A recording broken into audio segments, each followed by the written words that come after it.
Di sana dikatakan iza tawaddo'al abdu, apabila salah seorang hamba berwudu, tahatat anhu zunubuhu, maka akan rontok dosa-dosanya, jatuh bersama air wudu dari anggota wudunya. Kama tahatta waraku hajihi syajarah, sebagaimana rontoknya daun-daun dari pohon itu.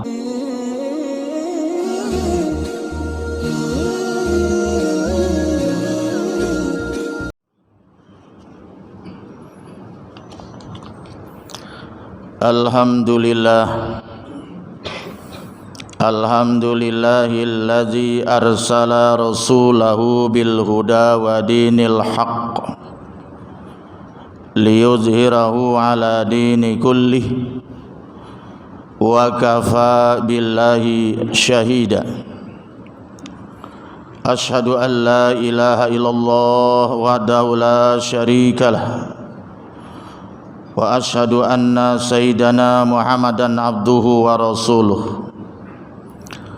Allahumma salli wa sallim ala sayyidina Muhammad wa ala alihi wa sahbihi ajmain, amma ba'du. Fa ya ibadallah ittaqullah ittaqullaha haqqa tuqatih wa la tamutunna illa wa antum muslimun. Qala Allah ta'ala fi kitabihil karim, a'udzu billahi minasy syaithanir rajim. Ya ayyuhalladzina amanu idza nudiya lis-salati min yaumil jumu'ah fas'au ila zikrillahi wa zarul bai' dzalikum khairul lakum in kuntum ta'lamun. Shadaqallahul azim. Ma'asyiral muslimin, sidang salat Jumat yang insyaallah dirahmati oleh Allah. Kita bersyukur pada hari yang sangat mulia ini, dan juga di tempat yang mulia yaitu masjid yang merupakan baitun min buyutillah, rumah dari segala rumah Allah fil ardi yang ada di muka bumi.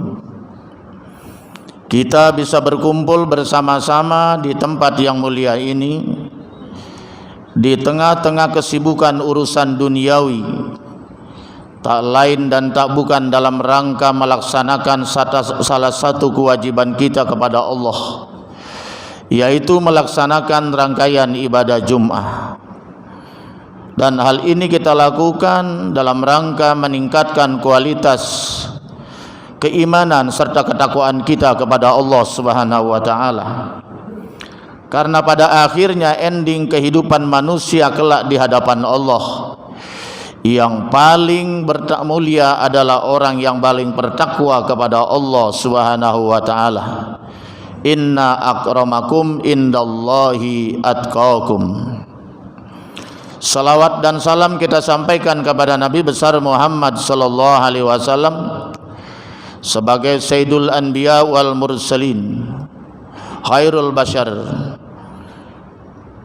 Mudah-mudahan dengan berselawat ini sebagai salam cinta dan salam rindu kita kepada Allah Subhanahu wa taala, sehingga ruh kita terkoneksi, terhubung dengan ruhnya yang suci Nabi besar Muhammad sallallahu alaihi wasallam, sehingga nanti kelak di akhirat kita dikenal oleh Rasulullah dan kita mendapat syafaat beliau di yaumil qiyamah. Amin ya rabbal alamin. Ma'asyiral muslimin, sidang salat Jumat yang insyaallah kita semuanya hari ini dimuliakan oleh Allah. Di dalam kitab Nasaihul Ibad, Al-Babu Sulasiyu, makalah yang ke-10 Al-Ashirah. Kitab ini ditulis seorang ulama besar dari Timur Tengah, Ibnu Hajar Al-Asqalani, dan kemudian diberi syarah orang yang ulama besar bertaraf internasional asli dari Indonesia, yaitu adalah Syekh Nawawi bin Umar Al-Jawi. Di sana ada sebuah hadis Rasulullah sallallahu alaihi wasallam.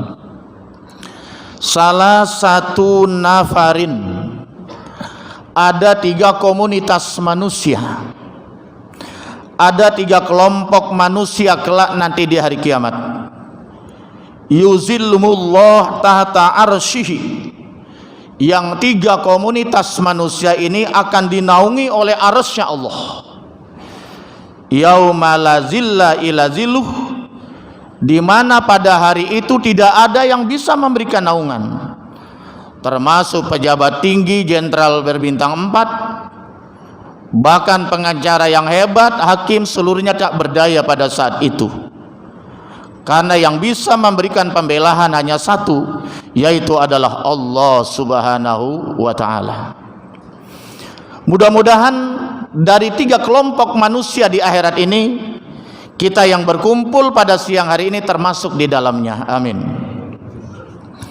Yang pertama, al-mutawaddi'u bil makarih, orang yang senantiasa memperbaiki wudunya, yang dia senantiasa isbagul wudu, ay itmamul wudu, memperbaiki wudunya secara syar'i sesuai dengan tuntunan ilmu fikih. Bil makarih, apa itu makarih?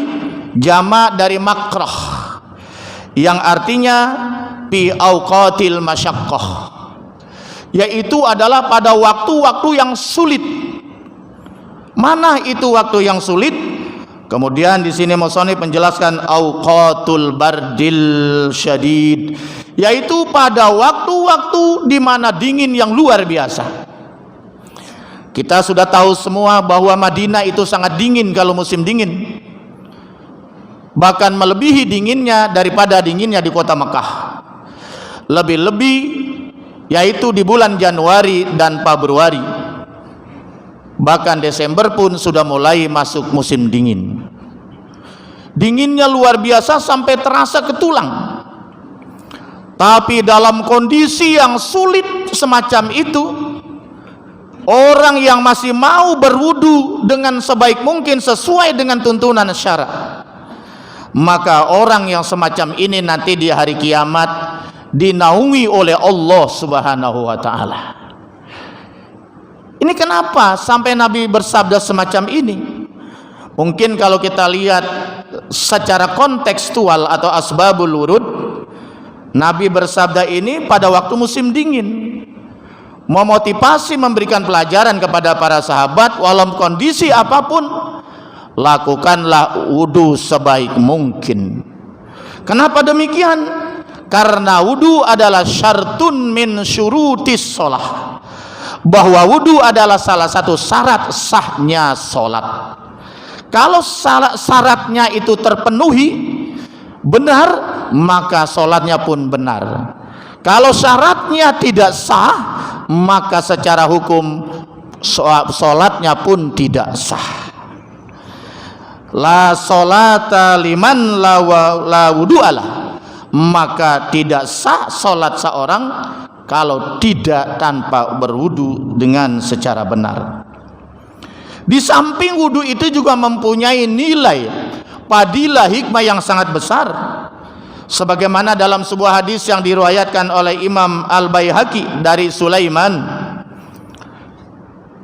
Di sana dikatakan, iza tawaddo'al abdu, apabila salah seorang hamba berwudu, tahatat anhu zunubuhu, maka akan rontok dosa-dosanya, jatuh bersama air wudu dari anggota wudunya.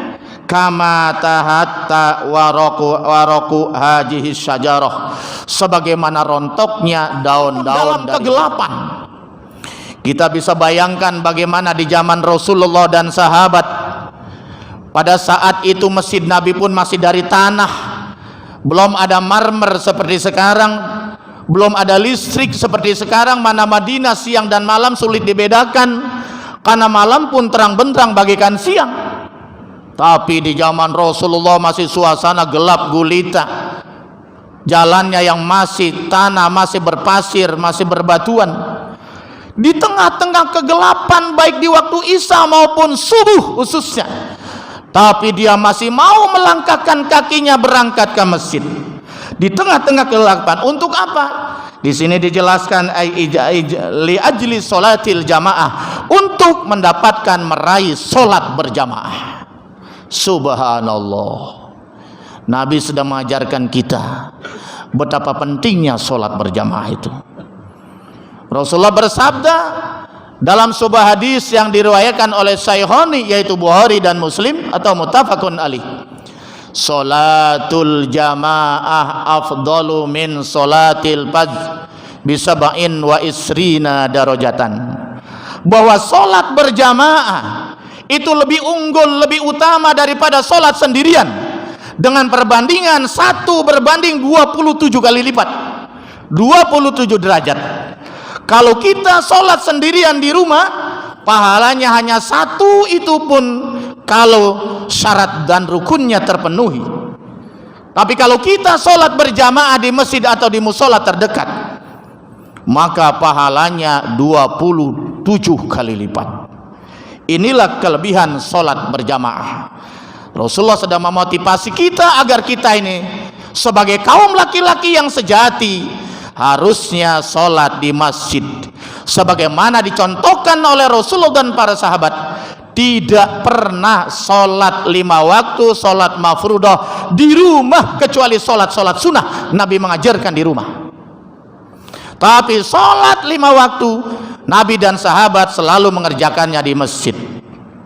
Disinilah terjadi perbedaan pendapat masalah hukum solat berjamaah di kalangan mazhab Imam Abu Hanifah yang tinggalnya di Baghdad di Irak, bahwa solat berjamaah bagi orang yang ada tinggal di sekitar masjid hukumnya fardu ain seperti solat Jumat. Artinya kalau orang yang bertetangga dengan masjid tanpa uzur syara, dia tidak solat berjamaah di masjid, maka hukumnya berdosa di hadapan Allah Subhanahu wa taala. Tapi di kalangan mazhab Syafi'i yang mayoritas dianut di Indonesia, bahwa mengatakan bahwa solat 5 waktu berjamaah tidak sampai kepada fardu ain, tetapi hanya sampai fardu kifayah. Apa maksudnya? Kalau sampai ada dalam satu kampung, dalam satu tempat, sekampung itu masjid kosong, musola kosong, tidak ada yang mendirikan solat subuh berjamaah misalnya, maka sekampung itu berdosa semuanya di hadapan Allah Subhanahu wa taala. Inilah saudara-saudara sekalian. Di dalam hadis yang lain dijelaskan, man shalla bardain dakhalal jannah. Hadis muttafaqun alaih. Barang siapa yang mengerjakan salat bardain, salat 2 dingin, yaitu adalah salat subuh dan asar, maka dia insyaallah akan masuk surganya Allah Subhanahu wa taala. Kenapa saudara-saudara sekalian?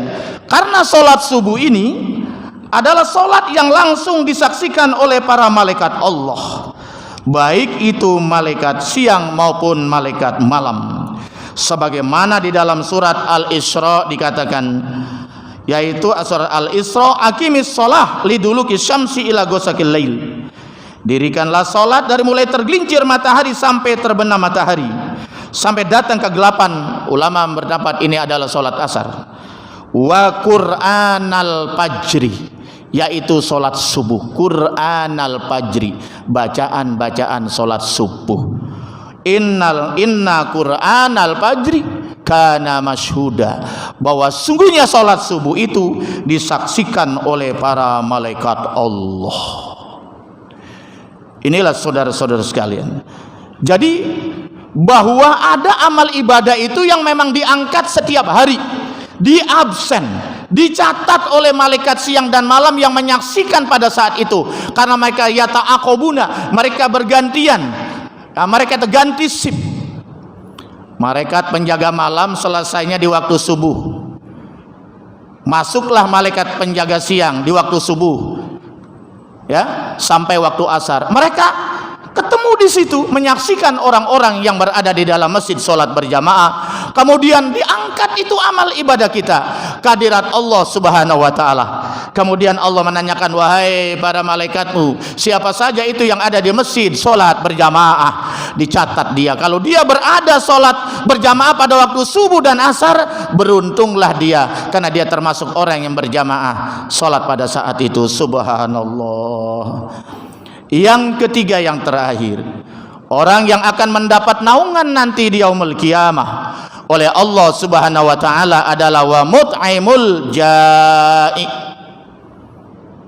Dalam lain yaitu al-ji'an, orang yang memberi makan orang yang lapar. Kita bisa merasakan di saat kita diwajibkan berpuasa bulan Ramadan, 14 jam kurang lebih kita menahan lapar dan haus di siang hari. Mungkin kalau di Eropa lebih dahsyat, bisa 20 jam. Kalau di Rusia itu sampai 18 jam malah puasa. Tapi di Indonesia alhamdulillah normal, hanya 14 jam kurang lebih. Kita merasakan ternyata beginilah orang yang lapar. Bagaimana saudara-saudara kita yang miskin? Bagaimana saudara-saudara kita ini yang fakir secara ekonomi? Mereka bukan hanya bulan Ramadan, setiap hari mereka merasa kekurangan, merasa kelaparan. Nah, oleh karena itulah orang yang gemar bersedekah makanan dan minuman kepada orang yang lapar. Sekarang alhamdulillah ada gerakan Jumat Barokah, itu luar biasa sebetulnya. Mereka bersedekah membagi makanan di jalan-jalan orang yang lapar, atau juga mungkin di masjid. Ini juga barangkali dalam rangka mengamalkan hadis ini supaya mendapat naungan di akhirat nanti di hadapan Allah Subhanahu wa taala. Bukankah Rasulullah mengingatkan kepada kita, ittaqin nar walau bisiki tamratin, takutlah dengan api neraka, takutlah betapa dahsyatnya itu api neraka. Walaupun kita bersedekah hanya satu butir korma, walaupun hanya satu sobekan roti kering, walaupun hanya satu potong roti yang sudah mau masuk ke mulut kita, tapi ada orang datang, Pak, lapar Pak, lapar Pak. Kemudian kita karena masih bisa menahan lapar, kita berikan itu sepotong roti, kita berikan itu satu butir korma kepada orang yang lebih membutuhkan. Subhanallah. Ini yang kecil ini karena kita laksanakan, kita bersedekah dengan benar, betul ikhlas dan sangat dibutuhkan orang itu, bisa menangkal kita daripada api neraka. Saudara-saudara sekalian, kita bisa belajar dari kisah Sayyidina Ibrahim alaihissalam. Dari 25 nabi dan rasul, ada 25 nabi yang istimewa, termasuk Ibrahim alaihissalam. Nabi Ibrahim punya gelar Khalilullah, kekasihnya Allah. Kalau putranya Ismail dapat gelar Zabihullah, manusia yang disembelih oleh Allah. Adapun Nabi Muhammad, nabi kita, adalah Habibullah, kekasihnya Allah. Ada yang mengatakan Habibullah lebih tinggi derajatnya daripada Khalilullah, walaupun secara lughah maknanya sama. Kenapa Nabi Ibrahim sampai dapat gelar Khalilullah, kekasihnya Allah? Karena diterangkan ada 3 hal yang senantiasa dilakukan oleh Nabi Ibrahim. Salah satunya Nabi Ibrahim wala yataghadda wala yata'assa ila ma'adhaib, tidak pernah makan siang, tidak pernah makan malam kecuali bersama tamu. Malah diceritakan dia kalau mau makan buka pintu lebar-lebar, duduk di depan rumahnya nyari orang lewat, siapa yang mau makan. Nabi Ibrahim tidak mau makan sendirian, tidak mau kenyang sendirian. Ada orang lewat dia ajak makan berjamaah, al-jamaah barokah. Kalau nggak ketemu, diceritakan dia sampai jalan 1 mil sampai 2 mil mencari orang yang lapar supaya makan bersama dia. Itulah karena Nabi Ibrahim tidak pernah mengutamakan dirinya sendiri, tapi selalu peduli pada orang lain. Kepedulian sosialnya, keprihatinan sosialnya sangat tinggi, maka dia dikasih gelar oleh Allah Khalilullah. Mudah-mudahan kita juga nanti mendapat orang yang senantiasa dicintai dan dirahmati oleh Allah Subhanahu wa taala. Karena kalau kita mengandali amal ibadah kita sehari-hari, apakah sholat, puasa, kita nggak yakin. Dan kita nggak pernah tahu apakah amal ibadah kita diterima oleh Allah Subhanahu wa taala. Maka kita perlu andalan-andalan ibadah yang lain yang kita jadikan ibadah khusus sebagai dalil nanti di hadapan Allah bahwa kita punya ibadah-ibadah andalan yang kita lakukan semata-mata adalah karena Allah Subhanahu wa taala. Yang kedua, Contoh yang kedua yaitu adalah ada sebuah kisah di zaman Bani Israel. Kata Nabi, di zaman Bani Israel dulu ada seorang pelacur, seorang perempuan pelacur itu bisa masuk surga. Apa kelebihannya itu? Ya, ini sebenarnya hak prerogatif Allah. Ada seorang pelacur, dia betul-betul bertobat, taubatan nasuha, tulus dari hati yang terdalam.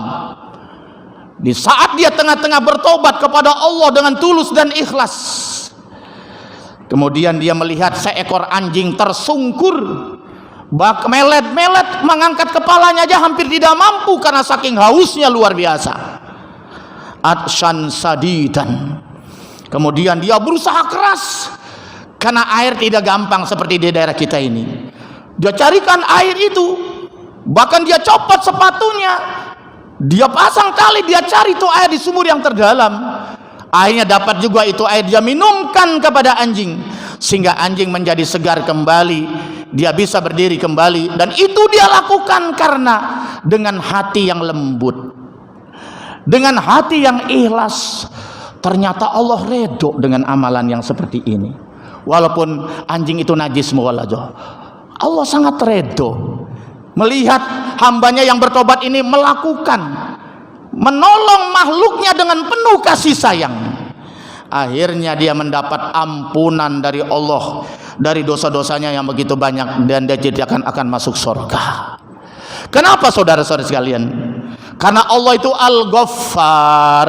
Apa sih Al-Ghaffar? Kasratul maghfirah. Allah itu banyak sekali ampunannya. Kita punya dosa sebesar gunung Uhud, mungkin lebih dari itu, tapi ingatlah, ampunan Allah lebih besar daripada itu. Jadi jangan heran kalau dalam kitab Riyadhus Shalihin ada orang membunuh 100 orang, di saat dia bertobat, dicabut nyawanya, dia dirahmati oleh Allah Subhanahu wa taala. Masya Allah. Makanya ajilu bitobah, cepat-cepatlah bertobat qoblal maut, sebelum mati. Wa ajilu bisolah, cepat-cepatlah tunaikan salat qoblal maut, sebelum habisnya waktu. Inilah saudara-saudara sekalian, mudah-mudahan dengan 3 hal ini kita bisa jadikan renungan, dan mudah-mudahan kita bisa mengamalkan 3 hal ini, sehingga kita termasuk dari 3 kelompok tadi yang akan dinaungi, dia akan dibela di hari kiamat oleh Allah Subhanahu wa taala. Yang pertama adalah senantiasa kita memperbaiki wudu kita sebaik mungkin dalam kondisi apapun, saudara-saudara sekalian. Yang kedua, kita berusaha keras agar melangkahkan kaki kita menuju masjid untuk sholat berjamaah. Mungkin kalau sekarang bukan kegelapan, walaupun dalam keadaan kondisi hujan, becek pun tidak karena jalan sudah bagus, tapi kita memaksakan diri kita. Kita berusaha keras memotivasi diri kita dari dalam agar kita menjalankan tuntunan Rasulullah, yaitu sholat berjamaah, memakmurkan rumah Allah, yaitu masjid. Karena masjid ini nanti di akhirat akan menjadi kendaraan kita yang akan membawa kita, akan memboyong kita di saat meniti jembatan Shiratal Mustaqim yang kiri kanannya banyak ranjau-ranjau besi yang tajam, dan di bawahnya adalah neraka jahanam. Orang yang memakmurkan masjid, dia nanti punya tiket khusus, dia punya tanda khusus, dia akan masuk ke dalam masjid yang dia makmurkan di dunia, dan masjid itu akan membawanya meniti jembatan Shiratal Mustaqim menuju surganya Allah Subhanahu wa taala. Amin ya robbal. Yang terakhir adalah kita mulai saat ini banyaklah bersedekah, memberikan makan orang yang lapar, orang yang lebih membutuhkan. Mungkin kita sudah bosan jadwal makan kita di restoran ini, tapi banyak orang yang lapar. Ya kita sedekahlah ya. Ya kita punya rezeki, kita kirim makanan, kita kirim minuman ke majelis salim, ke orang-orang lapar, atau kemana saja, ke masjid. Mudah-mudahan ini bisa membuat kita kenyang, kita terbebas dari lapar dan haus nasi di padang mahsyar insyaallah. Amin ya rabbal alamin. A'udzubillahi minasyaitonirrajim. Bismillahirrahmanirrahim. wal 'asri innal insana lafi khusrin illa alladzina amanu wa 'amilus shalihat wa tawassaw bil haqqi wa tawassaw bis sabr. Barakallahu li wa lakum bil Qur'anil azim wa nafa'ani wa iyyakum bima fihi minal ayati wa dzikril hakim wa taqabbala minna wa minkum tilawatahu innahu was-samiul alim fastaghfiruhu innahu huwal ghafurur rahim. Alhamdulillahillazi amarona bil ittihadi wal ittisami bihablillahil matin. Asyhadu an la ilaha illallah wahdahu la syarikalah. Iyyahu na'budu wa iyyahu nasta'in. Wa asyhadu anna sayyidana Muhammadan abduhu wa rasuluh al-mab'utsu rahmatan lil alamin. Amma ba'du. Faya ibadallah ittaqullah mastata'tum wasari'u ila magfirati rabbil alamin. Faqala ta'ala innallaha wa malaikatahu yusalluna 'alan nabi ya ayyuhalladzina amanu sallu 'alaihi wasallimu taslima. Allahumma salli wa sallim wa barik ala sayyidina Muhammadin sayyidil mursalin wa ala alihi wa sahbihi ajmain warda Allahumma anil khulafar rasyidin sayyidina Abi Bakr wa Umar wa Utsman wa Ali wa ala baqiyati sahabati wa qarabati rasulillahi ajmain wat tabi'ina tabi'in wa man tabi'ahum bi ihsan ila yaumidin wa alaina ma'ahum bi rahmatika ya arhamar rahimin. Allahumma ighfir lil muslimina wal muslimat wal mu'minina wal mu'minat al ahya'i minhum wal amwat innaka sami'um qaribu mujibu da'wat wa ya qadiyal hajat. Allahumma ansurna fa innaka khairun nasirin waftah lana fa innaka khairul fatihin waghfir lana fa innaka khairul ghafirin warhamna fa innaka khairur rahimin warzuqna fa innaka khairur raziqin wahdina wa najina minal qaumiz zalimin wal munafiqin wal hasidin wal murain wal kafirin bi rahmatika ya arhamar rahimin. Rabbana atina fid dunya hasanah wa fil akhirati hasanah wa qina azabannar. Ibadallah innallaha ya'muru bil adli wal ihsan wa ita'i dzil qurba wa yanha 'anil fahsya'i wal munkar wal baghi ya'izukum la'allakum tadhakkarun. Fadhkurullahal azim yadhkurukum wa yastajib lakum wa la dzikrullahi akbar wa aqimus shalah.